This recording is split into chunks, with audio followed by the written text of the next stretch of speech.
Well, thanks for being here. It's my pleasure. Yeah, I've been looking forward to this for a long time because as a vision scientist who is also very interested in real life tools and goal setting and motivation, your work lands squarely in the middle of those interests. Just to kick things off, you could tell us just a little bit about goal setting and goal retrieval. What's the deal with vision and motivation? How do those two things link up? Yeah, totally. When psychologists ask people, like, what are you doing to help make progress on your goals? They say all kinds of things. A couple of things always pop to the top, which is, self-pep talks, or I remind myself of how important it is to do this job, or put up Post-it notes around to constantly be nagging me about what I need to do. All of that takes a lot of time and effort and commitment. And so what a surprise that people burn out, right? It's exciting to work on a goal when you first set it. You might make some initial progress, but then eventually we get, not even to the halfway point, but before things get real, things are challenging and we fall by the wayside. So then I, with my team, I was trying to think of what are strategies that don't require as much effort, that we can automate, that we can take advantage of what's already happening within ourselves, within our body, within our mind, that might overcome one of those challenges.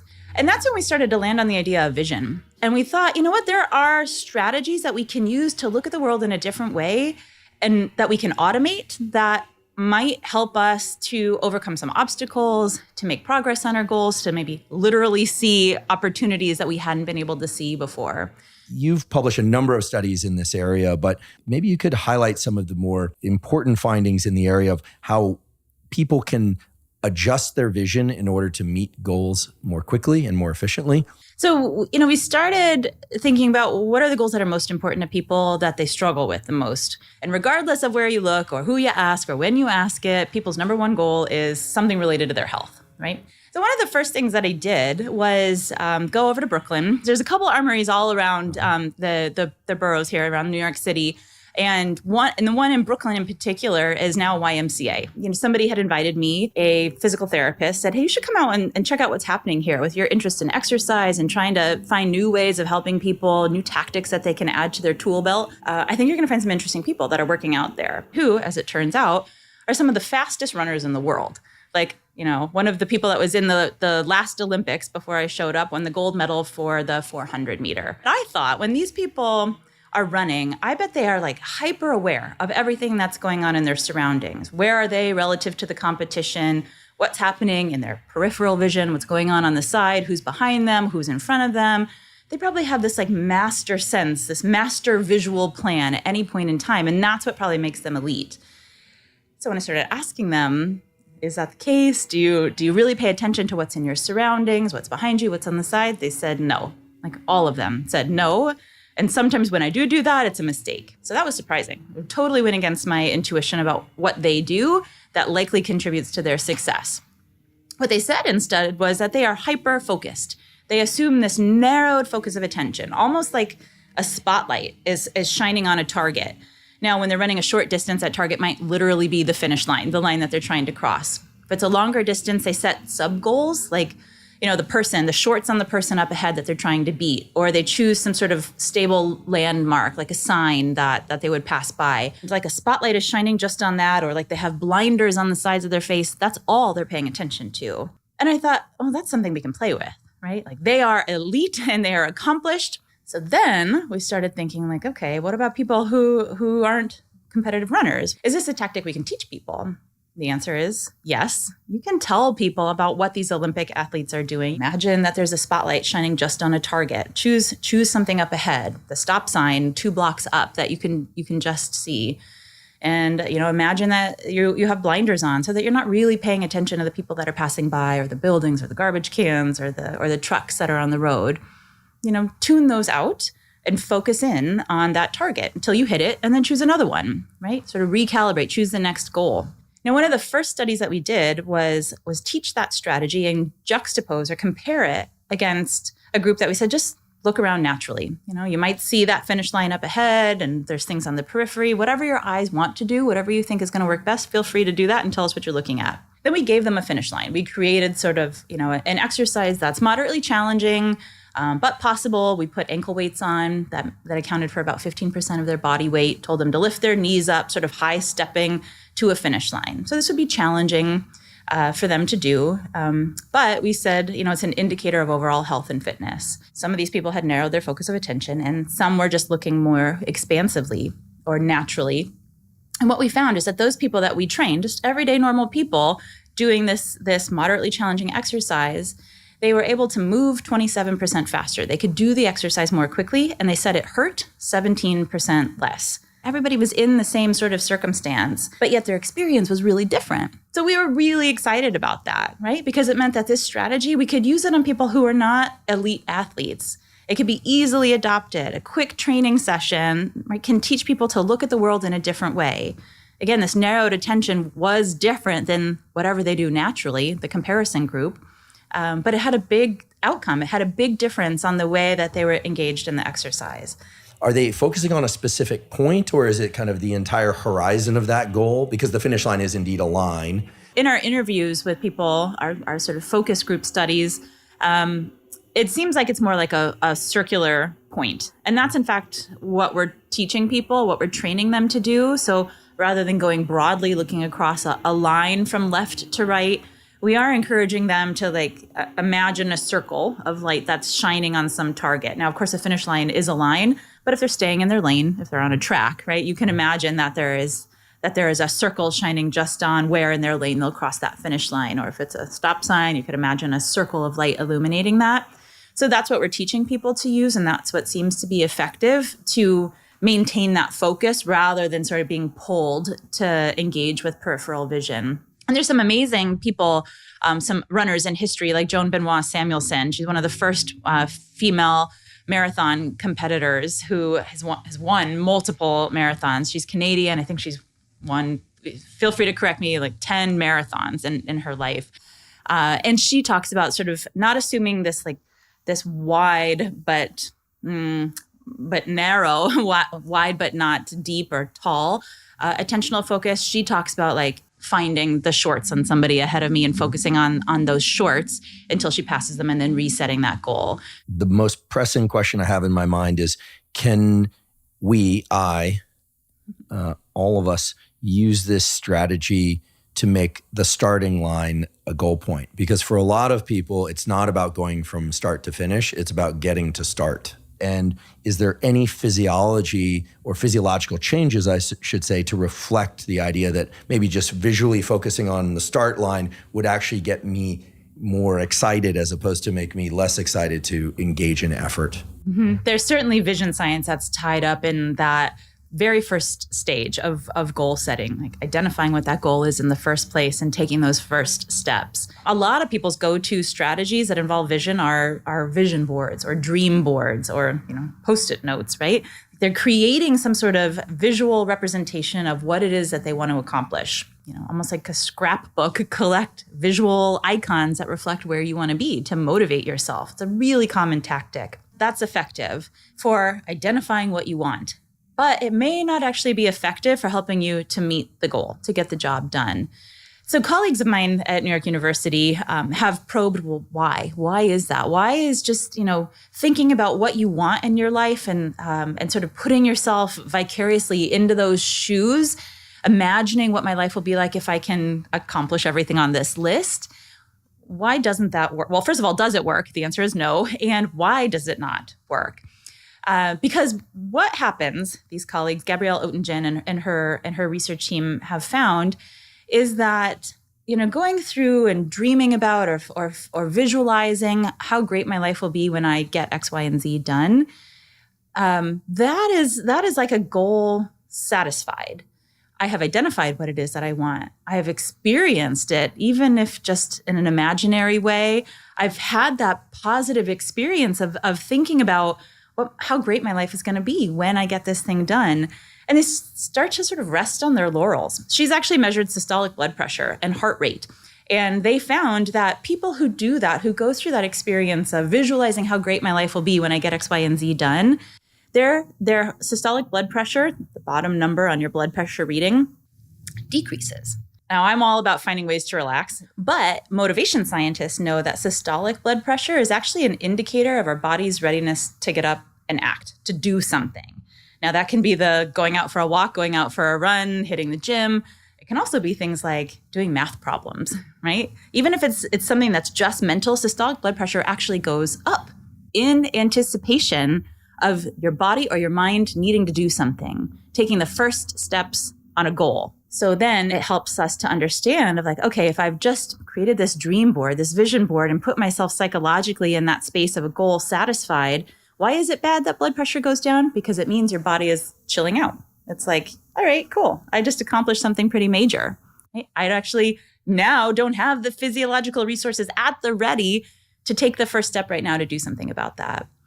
So that was a pretty monumental finding for motivation scientists to understand that like creating these dream boards, these vision boards, or to-do lists might actually backfire because it in and of itself is the creation of a goal and the satisfaction of the goal. And then people understandably give themselves some time to just enjoy that positive experience. Everything you're saying, again, is consistent with what we know about the physiology of dopamine circuits for motivation. I have a good friend who, perhaps incidentally, perhaps not, is a cardiologist at a major university, said that one of the major errors that people make with book writing and completion is they will tell people they're going to write a book, and people will say, oh, you definitely should write a book. Everyone's going to love your book. And they never end up writing it. And his theory is that they get so much dopamine reward from that immediate feedback with all the protection of never having the book criticized that they never write the book. I'm sure there are exceptions to this, but I guess it raises the question, what's the better strategy? Yeah. So I'm not saying that people who enjoy dream board creation should stop what they're doing, but the process of goal setting shouldn't stop with articulating what the goal is. So at that same point that we're trying to figure out, what do we want to do? What is my vision for the future? In those planning sessions, we need to simultaneously think about a couple other things. One is, how are we going to get there? So take it out of the abstract, take it out of this idyllic visual iconography, and start thinking about the practical day-to-day. We need to break it down into more manageable goals, not just my 10-year plan for myself, but my 2-week plan. What can I accomplish in the next 2 weeks and the 2 weeks after? That's going to set me on the right trajectory. Plan big picture, think big picture abstractly, but then also break it down more concretely. That's probably not surprising, but it's an important aspect of the goal setting process. Then again, Gabrielle Oettingen in my department has identified a third, often overlooked or underappreciated stage that has to happen at that goal in the goal setting process. And that's thinking about the obstacles that stand in your way of success. And that it will actually help improve motivation in the long run. And sometimes people think that like is counterintuitive. You're saying like, if I want to increase my motivation, have more motivation, then I need to think about how hard it's going to be, all the ways that I'm going to fail, because it's like coming up with a plan B, a plan C, plan D in advance of actually experiencing that. If you were on a boat and the boat started to sink, that's not the time you want to start looking for life jackets. You already want to know where one is so you can go to it right away. And it's the same thing with goal setting, is that you want to know, what am I working towards? How am I going to get there? And if I experience this obstacle, here's what I'm going to do about it. You may never experience that obstacle, but if you do, you're probably going to be shy on time, thin on resources, maybe experiencing an anxiety that hijacks your brain so you're not functioning at that optimal level of judgment and decision making. You want to already have like the snap next step in place so you can just hop to it, right? We're not going to do our best thinking when we're in crisis mode, but we don't have to if we have already used our resources in advance to come up with that plan B or that plan C. Michael Phelps, like incredible athlete, right? This is something that he and his coach have routinely incorporated into their training. Back in 2008, he was hot for the first time on the international stage. It was the Beijing Olympics. Michael Phelps was on the brink of doing something that no one else in the history of the Olympic Games has ever done, which is win 8 gold medals in a single Olympiad. At the time of this story, he had already won 7, and he had just the 200 fly in front of him before he could do what no one else has ever done, win the 8th gold medal. And the fly is his thing, right? This should have been easy, like a no-brainer. He's going to win this. He's going to break Olympic history. As soon as he dove into the pool, his goggles started to leak. And by the time he had done 3 lengths of the pool, he just had to flip around and come back to the starting line / finish line, back to the edge.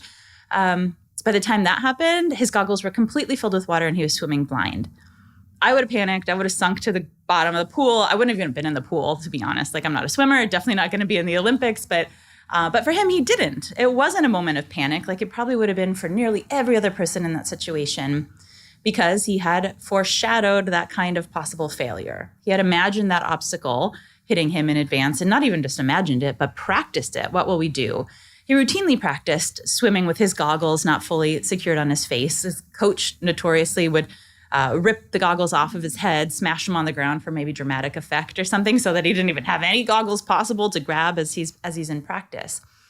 So because he had foreshadowed that possibility and the solution, if my goggles start to leak, then I will do, in his case, start counting my strokes, then I'll make it through. He knew exactly how many strokes it would take from him to get from one end of the pool to the other. He started counting his strokes. He won that race, the 200 fly. He won his 8th gold medal, and he'd go on to win 15 more in his career. So we might not all be swimmers. We might not all aspire to Olympic level performance, but I love that example because I think it helps sort of demystify or give us an alternative perspective on the importance and the motivational reasons why thinking about obstacles in advance, thinking about the ways, the 2, 3, 4 ways that your plan might go awry is actually effective at helping us to overcome the obstacle that might otherwise lead us to throw in the towel. So I do think that there's great power in thinking about our visual experience alongside other tactics that we might use for meeting our goals. I have a question, and to be honest, I know the answer in advance, but I'd love for you to tell us a bit about how unfit people view the world versus how fit people view the world, or how unmotivated people visually see the world as opposed to highly motivated people. Maybe you could describe that study. I think it's a particularly important one, mostly because yes, it identifies perhaps a physiological or psychological differences between motivated and unmotivated, or fit and unfit people, but it also provides a path to remedy that. Yeah, so out of my lab, but also out of several other labs, there's been work looking at that relation between states of the body and visual experiences. They haven't necessarily tried to integrate the motivation science element to it, but they were looking to see, do visual experiences change as a function of different states of our body? So they've looked at people who experience chronic fatigue, the elderly, people who are overweight, those that are wearing heavy backpacks, and so who are sort of put into that experience of being overweight. What happens to their perceptions of the environment? Well, what they find is that distances look further to those that are overweight, chronically tired, older rather than younger, weighted down with extra baggage. Distances look farther and hills look steeper. We've done some of those studies too, where we try to give people more energy or deprive them of energy and see, does that change their perception of space? They do this a lot in medical studies. You give somebody a drug and you give somebody a placebo, a sugar pill, and then importantly, nobody really knows who's got what until you've analyzed all the data and the results are revealed that these are the people that had the drug, the active agent. Same idea in the psychological research. In this case, what we did was give people Kool-Aid to drink.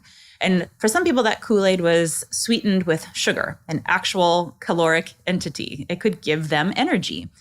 Other people drank Kool-Aid sweetened with Splenda. So yeah, it's sweet, but it actually doesn't have any caloric value. You're not giving people energy. You're just giving them that experience of sweetness. Now, some people, of course, are really good at identifying what's real sugar and what's Splenda. But when you put it in a Kool-Aid, a pretty noxious powder, it actually masked it for everybody and nobody had any idea. We asked them to guess what they got. We tested them afterwards and they were wrong. So nobody is able to guess with accuracy what was your drink sweetened with, which is important because they were blind. The way that scientists use it. They didn't know what it was that they were drinking. We give them about 10 to 15 minutes for that sugar to metabolize, and we measured their circulating blood glucose levels to make sure that we had, in fact, given their body circulating glucose energy that they might use in the next activity. And the researcher, again, didn't know whether they had just served sugar or Splenda. Then we asked people to estimate distance. So we gave some people more energy, or we kept others sort of at whatever their normal level was.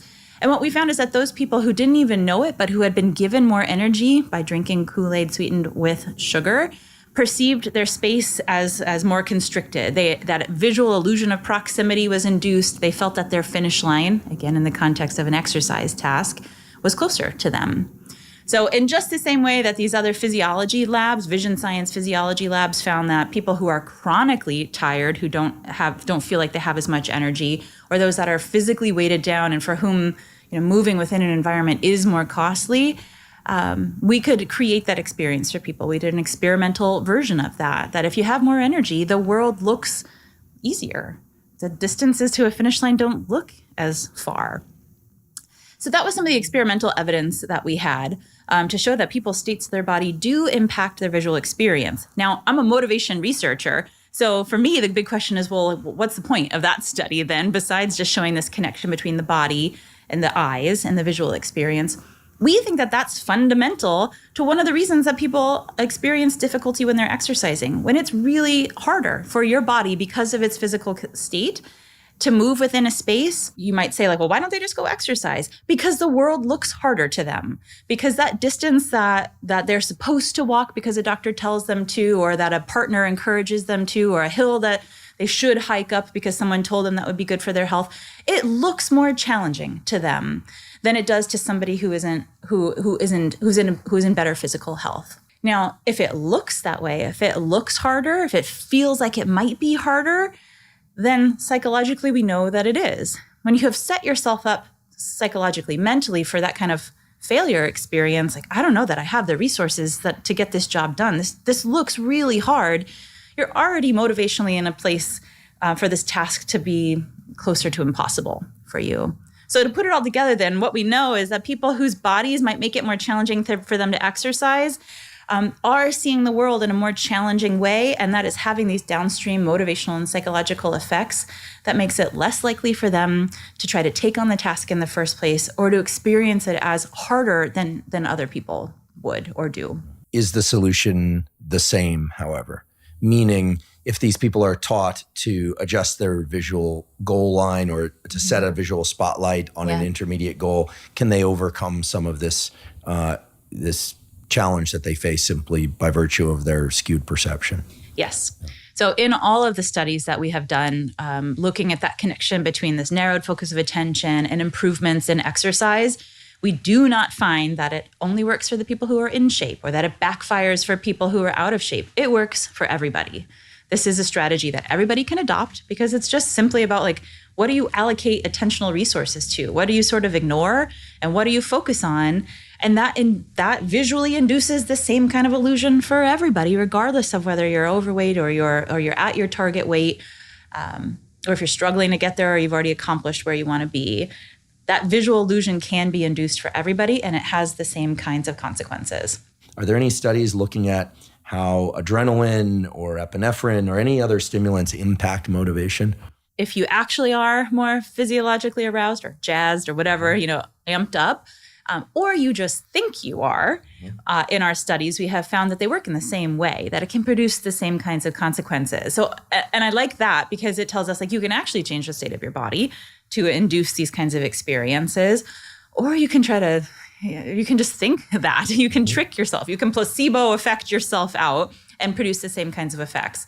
I had to give up coffee like 12 years ago, not for any. Sorry. I love the taste. And so decaf is my jam. But I can't drink the caffeine because it didn't actually do the thing that it does for so many other people, like make me feel more energized and more awake. I just got sweaty and jittery and anxious and I couldn't focus. And I happened to marry the same kind of person. He also can't drink caffeine, but loves the taste of coffee. The interesting thing is that we both have to have coffee in the morning to feel like we're ready to go for the day. So it's just part of our routine or whatever to have that taste and have that sensation to feel like I'm ready to take on the day, even though, decaf still has some caffeine in it, but we're not drinking that much of it to probably actually create a caffeinated experience in our body, but we're tricking ourselves psychologically into doing that thing that in years past used to work for us both. I'd love to ask about other kinds of goals, meaning non-physical goals. Is there any example or tactic that people could use to better approach cognitive goals of school, work, but that don't exist in the fitness and sports domain? Totally. A couple years ago, when I was writing the book, I also had a child. The same month that I had the opportunity to like pull all this research together is the same month that my son came to be. And And I started to realize like I became a lot less interesting once he was around. He was fascinating, but I was changing diapers and feeding him. And like, that was it. People would come over like, what's up? How have you been? Like, tell me something that's going on in your life. And like, all I had to talk about was this, what was boring. And I just felt like I've lost myself. I used to pride myself on like crazy adventures and problems I would get myself in. And I was a great storyteller. And that all of a sudden disappeared as soon as he came into the world because he became my world. So then I started thinking like, I need to pull back some coolness and if I ever had it in the first place, but I need to be a cooler person than I'm coming across right now. So I decided I want to learn to play drums. I want to be like a one-hit wonder as a rock star drummer. So that's a goal that I set for myself at the same time that my son came into this world, when I was also trying to think about goal setting and how to improve my ability and all of our ability to get a job done when you're faced with some pretty big obstacles. So I got to practice all these techniques that we're talking about on myself and see for myself. When I tell people, hey, try this thing, like narrowed focus of attention, does it help with something like becoming a better drummer? And the answer is, yeah, these tactics at least work for me sometimes under some circumstances, and they do for other people who try them for other goals that aren't necessarily about exercise. One that I found particularly helpful was overcoming my bad memory, that everybody's memories are faulty, right? Everybody has sort of a warped perception of the past. It might be skewed more positively than maybe we deserve, or it might be skewed more negatively. If you feel that, what looms large in your mind as you reflect on something from the past are the mistakes that you've made, or the social faux pas that you had, or, challenges that you faced at work when you got in trouble with a boss or with a colleague. If that's what really stands out in your mind, or the good side of all of those possibilities, we probably aren't getting the world right. And that is something that our brain has evolved to give us a faulty memory, to level and sharpen, to not encode and remember and be able to recall everything that we've experienced with accuracy and precision. And that's a problem when it comes to assessing our own goal progress. When we want to be our own accountant and try to determine, how are we doing? If I want to become a drummer, am I on track for getting there before X, before my time runs out? Am I going to make it or not? And I think that's an experience, whether they want to be a drummer or not, that a lot of people can resonate with, of like trying to determine, is this trajectory, is this rate of progress going to get the job done by X amount of time? Will I have my swimsuit body by summer, or will I save enough for retirement by the time I hit 65? For these goals where time is involved and there is a deadline, we do take moments to assess our trajectory. And if we just rely on our memory, we're probably going to do a bad job of assessing that trajectory, of knowing whether we're on pace to meeting our deadline. And I found that to be the case as I was thinking about, am I actually going to be able to learn this song? I mean, I know that it's going a lot slower than it probably would for anybody else. But to give myself a deadline and a commitment, I decided I was going to put on a show. I was going to invite everybody I knew and also people I didn't know. And I was going to play my one song for them. So in the process of like figuring out, am I going to be able to play this show? I sent out invitations, like the date is committed. Like people are coming to listen to my one song. God bless them. How's it going to go? And it felt awful. It just felt like I am not making progress here, because there's a lot more things that actually are pressing, right? Like the kid does need to get fed. I do have to go to my day job. The editor is asking for the next draft of this book. And that is going to take precedence, like it does for so many people, that things command your bandwidth, even when you have this goal that you've committed to and that you've got, on the books. And so I just felt this looming anxiety about this goal that would require, didn't have to be daily practice, but like you can't cram that kind of a goal. It does take, committed investment for a sustained period of time. And so I had this looming anxiety that I'm not making good enough progress. But that's because I was relying on my memory and my brain to recall, like, how many times did you practice? What was it like the last time you practiced? What was it like when you tried to play this bit, or this riff like 2 weeks ago? Have you gotten any better since then? And it just felt like, no, I haven't practiced enough. I don't remember when the last time I played was, but it definitely doesn't feel like I'm getting any better. Then I thought, you know what? I should stop relying on my brain to tell me where am I at, and am I on an upward slope here? I need to look at the data. I love data. Scientists love data. So I started to collect data on myself. What I did was download this app that a friend had told me about called the Reporter app. There's lots of these kinds of things out there. Basically, it just like sets up your phone to randomly ping you with whatever questions you want your phone to ask. It records your answers. You can download the data. You can make pretty graphs to see, what's my change and how I've answered these questions over time. So I did that for a month. I had my phone ask me, a couple times a day, did you practice? Since last time I asked you, my phone says, did you practice? If mostly it was no. And if yes, then it would funnel a couple other questions like, how did you do? How do you feel? Check a couple different emotion words now about your experience when you played. And I did that for a month. After a month, went into my office, downloaded the data, and first took stock before I looked at the numbers of like, how do I think I did over the last month? And I thought, same as every other month, I didn't really get anywhere. Yeah, I practiced, but I still feel awful. But what I found from the data was my memory was totally wrong. I actually had practiced far more times than I remembered. And when I looked at like my emotion words that I used, it was a clear upward trajectory. Yeah, I did cry. That part I hadn't misremembered or made up. But by the end of that month, like I had gotten a compliment from my husband, who actually is a drummer, and said like, hey, that wasn't that bad. All of which is to say, I needed to collect that data on myself and to look at it objectively, accurately, and completely, because my brain wasn't doing that for me. That visual experience of downloading that data and looking at like what was my actual experience gave me better insight as I was trying to assess the trajectory of my progress. I became a more accurate accountant of my own progress, which is important for, setting goals or resetting them when you need to calibrate in light of what's left to do and how much time do you have to do it in. Fantastic.